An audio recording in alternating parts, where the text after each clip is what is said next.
dramatic impact that this Muhammad ﷺ had on human beings. His personality, magnetic, his words always true, and he's always sincere, and he's always replaced what Allah subhanahu wa ta'ala sent him for, which is وَمَا أَرْسَلْنَاكَ إِلَّا رَحْمَةً لِلْعَالَمِينَ. We have not sent you but a mercy to all of creation. Now he arrives in Medina. The people of Medina greet him. The first thing he does, after establishing the mosque, he signs a peace treaty with the non-Muslims, the Jewish tribes, and the non-Muslims in the area, called the Joint Defense Pact of Medina. Always looking for the opportunity to avoid conflict, always looking for the opportunity for peace. But the Quraysh, they don't give up. They take all the wealth of the Muslims that they left back in Mecca, and they take it on their trade route to sell it in Syria. Muhammad ﷺ goes out with 300 companions to intercept the caravan. The Quraysh realized, they sent emissaries. Now 1,000 Quraysh come with weapons to wipe out all the Muslims once and for all. Final solution to wipe Islam from the face of this earth. And this takes place in the month of Ramadan, when the Battle of Badr is fought. The Muslims, though lightly armed, many of them just gone to intercede a caravan, not properly planned, they win this battle. The Quraysh return humiliated. And they return again, second time round. Again with the plan of destroying the Muslims. This time the Muslims lose the battle. The Quraysh return unsuccessful in the attempt to kill Muhammad ﷺ and his companions, but they return victorious and with pleasure. But then they come back very shortly afterwards with 10,000 soldiers surrounding Medina to wipe out the Muslims once and for all. I don't have the time to break into the history, but again this time they failed to penetrate Medina. Soon they dispersed themselves. While all this is going on, people are coming and joining Islam in numbers. The numbers of Muslims continue to grow. Muhammad ﷺ now makes the final plan in the year 628 to go for pilgrimage to Mecca, unarmed. Unarmed, he goes to Mecca, the Quraysh refuse to let him enter. The rule was from time immemorial, even if your murderer of your brother came to the Kaaba, you must not harm him.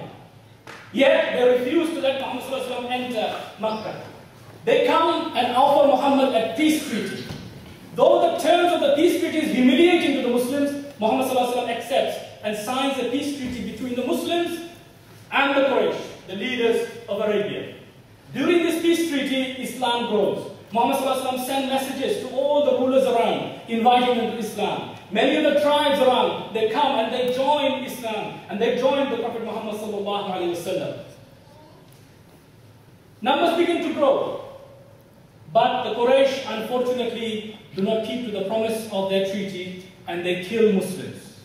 Breaking an obligation of the treaty, Muhammad ﷺ now prepares 10,000 companions, and he goes to conquer Mecca. He's coming with 10,000 soldiers or companions. He's surrounding Mecca. These are the people who were tortured, killed, murdered. A woman who cut open the chest of his uncle and chewed its liver. Horrific crimes were committed against his followers. What did Muhammad ﷺ do?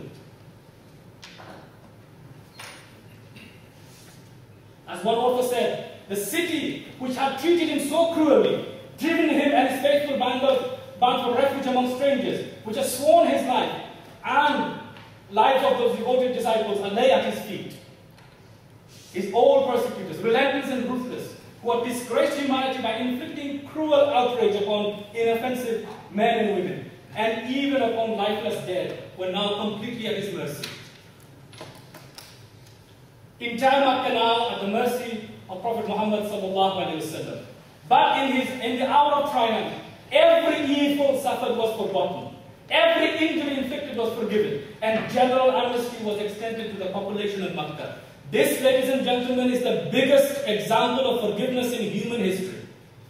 It's very easy if I go out in town now in Bristol and tell people, beat me up as I forgive you. Because I can't do anything. But I met these 10 brothers now in Swansea, and I've got 100 of my cousins around. Now I say I forgive you. Come to my house for dinner. That is something Muhammad sallallahu alaihi wasallam forgave. His example of forgiveness, we can take a few. That even when in battle he caught the captives were treated better in the hands of the Muslims than they were treated on their own sides. I don't have the time to break this up, but just to give one quotation. One of the Quraysh who was captured by the Muslims in the Battle of Badr said, blessings on the men of Medina. These are, by the way, these are prisoners of war. Blessings on the men of Medina. They gave us wheat bread to eat when there was little of it, contenting themselves with dates.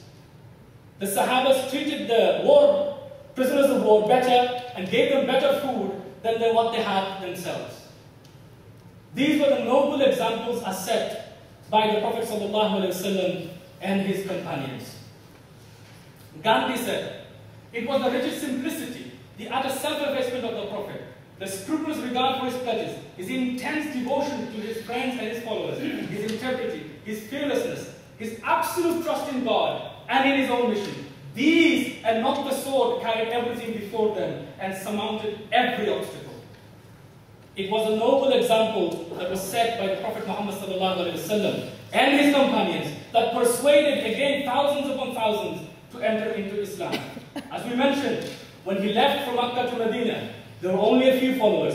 Within 7 years, he returned 10,000 companions when he came to Fateh Makkah.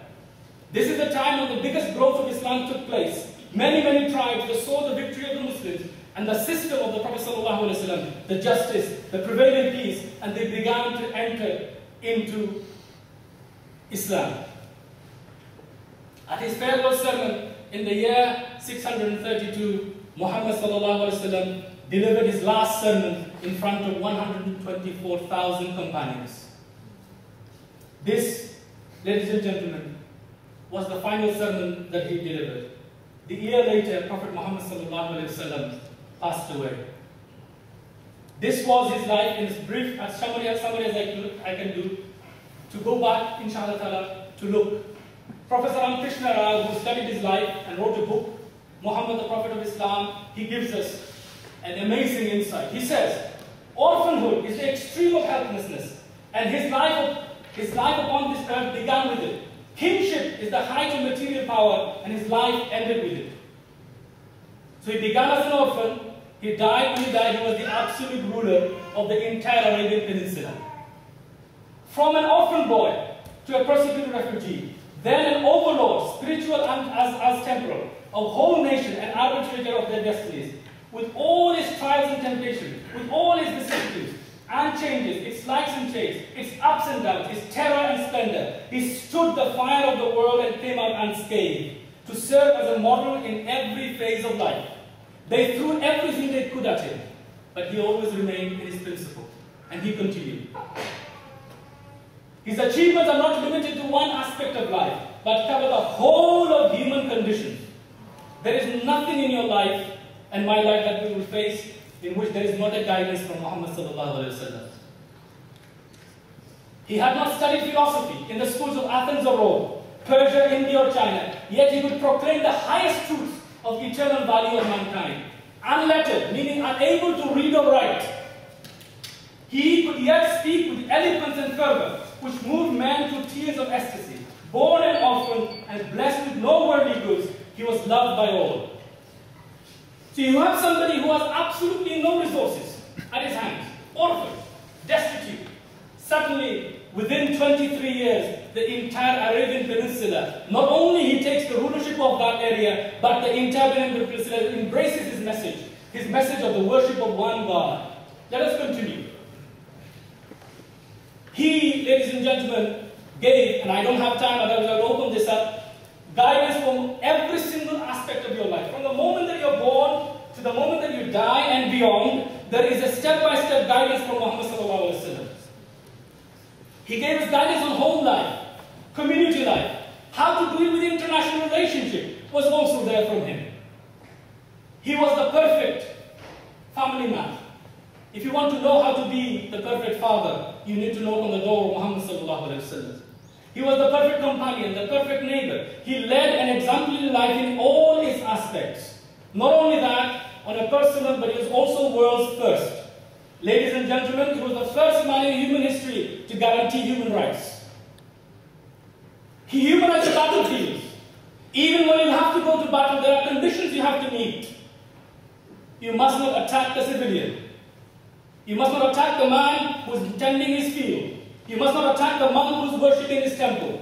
You must not cut down fruit-bearing trees. He humanized the battlefield for the first time in human history when Geneva Convention was not even a name. He guaranteed rights for women. He was the first environmentalist. Did he not tell you, oh brothers and sisters who are Muslims here in the audience, when you do ablution, you only take what you need? Even if you have a river next to your house, you only use the water that you need. One of the most noble and righteous acts you can do is planting trees. If you're planting a tree and you see the angel of death coming towards you, carry on planting it. If you plant a fruit-bearing tree and somebody steals the fruit from that tree, you get the reward of charity. He gets the reward for stealing. Whose teachings are these? That of Muhammad sallallahu alayhi wa sallam. He gave rights to the animals. You mustn't overload your camel. And he told a story of a woman who was returned to hellfire because she tied a cat in her house and did not feed it and it died. Another woman was a prostitute who gave water to a thirsty dog. He said, by that very act, God will forgive all her sins and she will enter paradise. In every parable, he led and he gave examples. Professor Ramakrishna Rao continues. He says, the personality of Muhammad, it is the most difficult to get into the truth of it. Only a glimpse of it I can catch. What a dramatic succession of picturesque scenes. There is Muhammad the Prophet. There is Muhammad the General. Muhammad the King. Muhammad the Warrior. Muhammad the Businessman. Muhammad the Preacher. Muhammad the Philosopher. Muhammad the Statesman. Muhammad the Orator. Muhammad the Reformer. Muhammad the Refuge of Orphans. Muhammad the Protector of Slaves. Muhammad the Emancipator of Women. Muhammad the Lawgiver. Muhammad the Judge. Muhammad the Saint. Which one? Which legacy you want me to speak of? Anyone. We could spend an hour speaking on any one of those aspects. Then he continues. All these magnificent roles, in all these departments of human activities, he is like a hero. He is like, not only in one field, in every field in which he led, he was an absolute role model for the whole of humanity. I gave a very important challenge earlier, ladies and gentlemen. I said that you will not be able to find another human being even to compare to him. And here is my evidence, if I can. Oh, mashallah, the chairman sir is getting nervous. Are you married? Inshallah, get married, patients will come.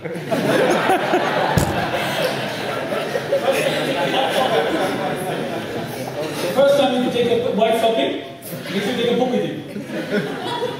Okay. In the West, we divide the knowledge, human knowledge, into two areas: spiritual and secular. Spiritual life is divided into belief, worship, and ritual. I'm going to have to quit because the chairman sir is nervous. So these are the three areas which is described as general religion. Every religion in the world will have these three elements in it. Religious leaders preach these three things up to a certain extent, small or greater, in this area. Then you have the secular field: social, economic, and political. These are the 6 major branches of knowledge which come together and make up the entire human life. There is not a single human being on the face of this earth that has taught all 6 of these subjects. Not one. I'm not talking making raw statements, I'm talking giving detailed accounting.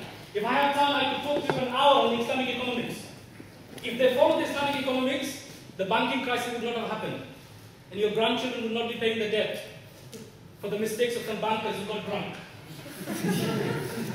With greed, not with alcohol, sadly. Muhammad is the only man in human history who taught all 6 subjects. Only one. There has never been one, there has not been another since and before him who taught all the 6 subjects of human endeavors. Detailed information can be found on economic life, on social life, as well as obviously we would expect on the religious and the personal life of the human being. He is the only one. This man, M.N. Roy, is not a friend of religion. Those of you are familiar with the humanist movement. They're very, very nice people. Right? They love me because I'm brown skinned, but they hate me because I'm Muslim. Right?